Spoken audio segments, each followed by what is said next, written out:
Hi viewers. நேர்மை, தியாகம், தன்னலமற்ற உழைப்பு, அடக்குமுறைக்கு அஞ்சாத தீரம் போன்றவற்றின் மறுபெயர் தான் நல்லக்கண்ணு. தன்னுடைய எளிமையாலும் சீரிய ஒழுக்கத்தாலும் அனைவராலும் நேசிக்கப்படுபவர் மூத்த தலைவர் நல்லக்கண்ணு.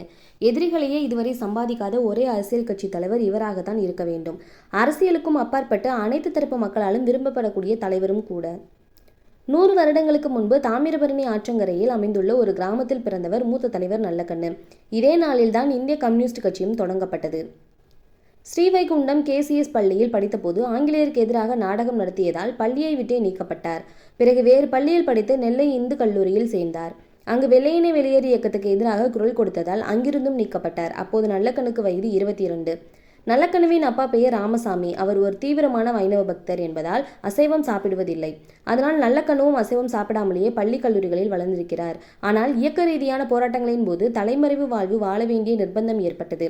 1948-49 வருடங்களில் ஆங்காங்கே உள்ள வீடுகளில் பதுங்கி மறைந்து வாழும் சூழ்நிலை வந்தது. அப்போது அந்த வீட்டில் உள்ளவர்கள் யார் என்ன தந்தாலும் அதை வாங்கி சாப்பிட்டார். அப்படிதான் அசைவமும் அவருக்கு பல சமயம் உணவாக வந்து சேர்ந்தது. 1943 நல்லக்கண்ணு எழுதிய கட்டுரை சரித்திரத்தில் முக்கியத்துவம் வாய்ந்தது. இந்த கட்டுரையால் பல மாற்றங்களை நிகழ்த்தி காட்டினார் நல்லக்கண்ணு. அப்போது ஜனசக்தி என்ற கம்யூனிஸ்ட் கட்சி பத்திரிகையில் வேலை பார்த்து கொண்டிருந்தார் நல்லக்கண்ணு. நெல்லையில் நில பண்ணையாளர்கள் 2000 நெல் மூட்டைகளை பதுக்கி வைத்திருப்பதாக நல்லக்கண்ணு காதுகளுக்கு எட்டியது. உடனே அதை பற்றி காட்டமாக கட்டுரை எழுதி வெளியிட்டார். இதை படித்த மாவட்ட கலெக்டர் 2000 நெல் மூட்டைகளையும் பறிமுதல் செய்து நடவடிக்கை எடுத்தார். இந்த சம்பவம் அன்று பலராலும் பேசப்பட்டது. பொது வாழ்க்கையில் முழுமையாக தன்னை ஈடுபடுத்திக் கொள்ள துவக்கமாகவே இருந்ததே இந்த நெல்மூட்டை நிகழ்வுதான். இந்த புள்ளியில் இருந்துதான் விவசாயிகளின் பிரச்சனையை கையில் எடுத்தார் நல்லக்கண்ணு. பொது வாழ்வில் 7 வருடம் சிறை தண்டனையை அனுபவித்தார். அப்போது ஜெயிலில் நல்லக்கண்ணுவை தலையிலாக தொங்கவிட்டு வேடிக்கை பார்த்தார்கள். மேலும் அவரது மீசையை கையாலேயே பிடுங்கி எடுத்தனர். மிச்சம் ஒட்டியிருந்த மீசையை சிகரெட் நெருப்பால் சுட்டு பொசுக்கினார்கள். இதனாலேயே நல்லக்கண்ணுக்கு கடைசி வரை மீசை முளைக்காமலே போய்விட்டது. ஆனால் தன் மீது குற்றம் சாட்டப்பட்ட எவருடைய பெயரையும் அவர் சொல்லவில்லை. அவர்களது இருப்பிடத்தையும் காட்டிக் கொடுக்கவில்லை. நல்லக்கண்ணுவின் அச்சமற்ற மன உறுதிக்கு இதுவே சாட்சி. வெடிகுண்டு வைத்திருந்ததாகவும் சதித்திட்டம் தீட்டியதாகவும் புனையப்பட்ட பொய் வழக்கில் அவருக்கு ஆயுள் தண்டனை விதிக்கப்பட்டது. 7 வருடங்களுக்கு பிறகு அவர் விடுதலை செய்யப்பட்டார். பலமுறை சிறை சென்றதால் இவருக்கு யாருமே பெண் தர முன்வரவில்லை. அப்போது ஜாதி ஒழிப்பு போராளி ஒருவர் ஆசிரியரையாக பணிபுரிந்த தன்னுடைய மகள் ரஞ்சிதம் என்பவரை நல்லக்கண்ணுக்கு திருமணம் செய்து தர முன்வந்தார். அந்த கிராமத்தில் ஜாதி ஒழிப்புக்கு எதிராக நடந்த போராட்டத்தின் போது பலர் கொல்லப்பட்டனர். அதில் நல்லக்கண்ணுவின் மாமனாரும் ஒருவர். மாமனார் மறைந்த போது அவரது மறைவிற்கு அரசு சார்பில் இழப்பீடு தரப்பட்டது.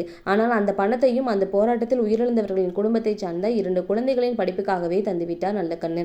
அது மட்டுமல்ல, தன் மாமனாரை படுகொலை செய்தவர்களுக்கு எதிராக எந்த பழிவாங்கும் நடவடிக்கையும் கூடாது என்று தன் சொந்தங்களிடம் கண்டிப்பாக சொல்லிவிட்டார். தென் மாவட்டங்களில் ஊர் ஊராக நடந்தே சென்று மக்களிடையே அமைதியை ஏற்படுத்தி கலவரத்தை அடக்கினார்.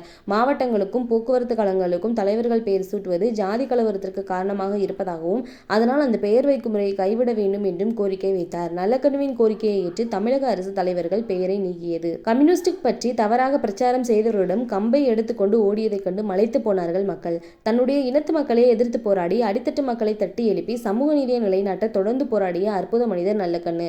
மக்களுக்காகவே தன்னை முழுமையாக ஒப்படைத்துக் கொண்டு வாழ்க்கை முழுவதும் தியாக வாழ்க்கை வாழ்ந்தவர். நதிநீர் உரிமைகளுக்காகவும் சுற்றுச்சூழலை காப்பதற்காகவும் மணல் கொள்ளையை தடுத்து நிறுத்தவும் இறுதி மூச்சு வரை தொடர்ந்து போராடிய நெஞ்சுரம் மிக்கவர். தன்னை எப்போதும் யாரும் எளிதில் அணுகக்கூடிய வகையிலே வைத்திருந்தார் நல்லக்கண்ணு. தன்னை குறித்த எந்த மாயைகளையும் பிம்பங்களையும் உருவாக்கி கொள்ள அவர் அனுமதித்தே கிடையாது. யார் எங்கு அழைத்தாலும் உடனடியாக அந்த நிகழ்ச்சியில் பங்கெடுத்துக் கொள்ளக்கூடியவராக இருந்தார். பாசாங்கற்ற தன்மையே அவரை மக்களுக்கு நெருக்கமானவராக மாற்றிவிட்டது. இயல்பிலேயே கடுமையான உழைப்பாளி நல்லக்கண்ணு. விவசாய சங்கத்திற்கு பொறுப்பேற்ற காலத்தில் இருந்து சுழன்று ஓடிக்கொண்டே இருந்தவர். பஸ் வசதி இல்லாத கிராமங்களுக்கும் நடந்தே சென்று விவசாய சங்கத்தை கட்டமைத்தவர். தன்னுடைய 100 வயதிலும் கூட அவராகவே எழுந்து நடமாடினார். போன் செய்தாலும் அவரே தான் எடுத்து பேசுவார். கூட்டங்களில் பங்கேற்க எங்கு சென்றாலும் சரி, எந்த இடத்தில் இருந்தாலும் சரி, தன்னுடைய துணிகளை தானே துவைத்துக் கொள்வார். தன்னை சந்திக்க வந்தாலும் இடுப்பில் மடித்து சுருட்டி வைத்திருக்கும் கடலை மிட்டாயை எடுத்து தந்து அன்பாக சாப்பிட சொல்வார். நல்லக்கண்ணு கடுமையாக பேசி யாருமே பார்த்திருக்க முடியாது. எதையும் பொறுமையாக கையாள்வதுடன் அதை மென்மையான பேச்சில் வெளிப்படுத்தும் தன்மை கொண்டவர். எளிமையை வாழ்நாளின் இறுதி வரை கடைபிடித்தவர். தன்னுடைய இயக்கத்தின் கொள்கை பிடிப்புக்காகவே வாழ்ந்து மறைந்துள்ளார். இதுவரை எந்த எதிரிகளையும் சம்பாதித்ததில்லை. இதுவரை எந்த விமர்சனங்களுக்கும் ஆளாகாதவர். நல்லக்கண்ணுவின் நிழல் கூட ஒழுக்கமானது. அந்த வகையில் இந்த நூற்றாண்டின் மிக அதிசயமான அபூர்வமான ஆளுமையாக அறியப்படுகிறார் மூத்த தோழர் நல்லக்கண்ணு. ஓகே ஃப்ரெண்ட்ஸ், இந்த வீடியோ உங்களுக்கு பிடிச்சிருந்துச்சு அப்படின்னா மறக்காம நம்ம சேனலில் கமெண்ட் பண்ணிருங்க. நம்ம சேனலை லைக் பண்ணி ஷேர் பண்ணி சப்ஸ்கிரைப் பண்ணிக்கோங்க. தொடர்ந்து வீடியோ வாட்ச் பண்ணுங்க. தேங்க்யூ.